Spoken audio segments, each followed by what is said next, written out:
Hi students, today we will discuss a very important question which is asked in your 2018 exam regarding your total internal reflection when a ray of light is falling normally on the face AB of a equilateral prism, right? So you see how to solve this question. Now suppose the ray of light, this is coming and falling normally. Normally means the angle will be 90 degree. So suppose the ray is going like this, and it is falling here. So here if I draw the normal at this point, so as this is falling normally, so this angle will be 90 degree. And you know this is a equilateral shaped triangle prism, so this angle will be 60 degree. So here you can say 90 degree, 60 degree. So this is a triangle. So this angle will be here 30 degree. So this is the normal. So for normal we can find here this angle 30 degree. So this angle will be here 60 degree, right? So this angle will be here 60 degree. So for the second surface, that is AC, the angle of incidence, that is this angle. So this angle will be here theta, that is 60 degree. So here I can say, here in the question it is given that the glass prism refractive index is 3/2 and it is placed in water whose refractive index is here 4/3. So here in this case, if you remember the concept of the TIR, total internal reflection. So what it means actually, it tells that the ray should move from denser to rarer and the angle of incidence that should be greater than the critical angle, right? That is the critical angle. Then only the total internal reflection takes place.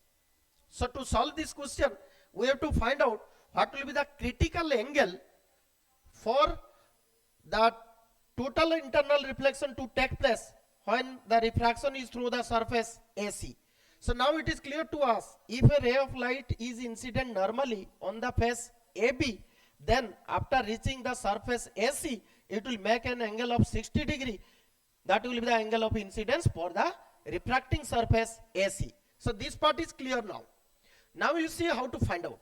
So first we have to find out the critical angle for the given pair of media, that is your glass prism and the water.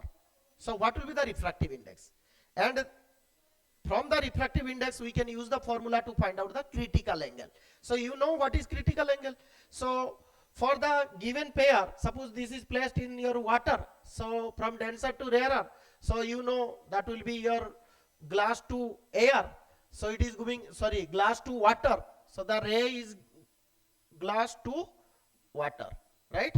So in this case, here you see the value will come as your refractive index of water with respect to glass. So this will be refractive index of water upon refractive index of glass. So this is your 4/3 upon this is your 3/2. So this will be equal to your, you can get, this will come as 4/3, then 2/3. So this will be 8 upon 9. So what is the value of 8/9? 8/9. So this will come as 0. That is 72.8. So it is this will be 0.89, right? So this is the refractive index.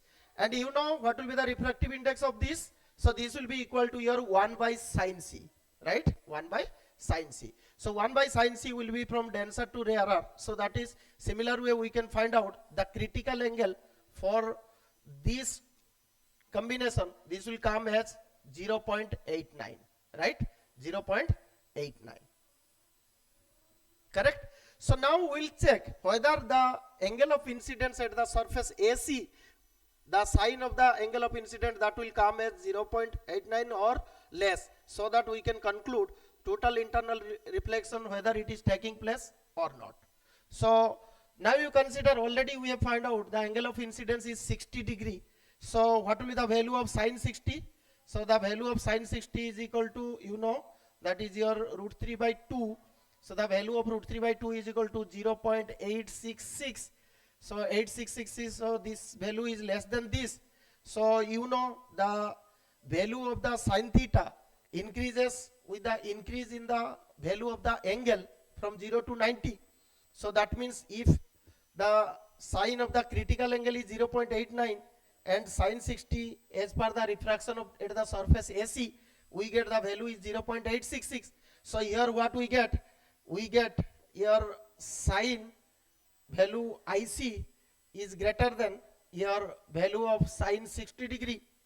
So similarly we can tell your IC value is greater than 60 degree. So that means here we get the incidence angle is 60. So that means that this angle of incidence, that I is equal to less than your IC. So if the angle of incidence is less than the angle of the critical angle, then total internal reflection will not take place. So here we can conclude that your total internal reflection will not take place. Total internal reflection will not take place. So there will be no total internal reflection. Understood? So this is a very simple question, but you have to understand and you have to solve by relating the angle of incidence with the critical angle for the given pair of media, that is glass, prism and the water medium. Thank you.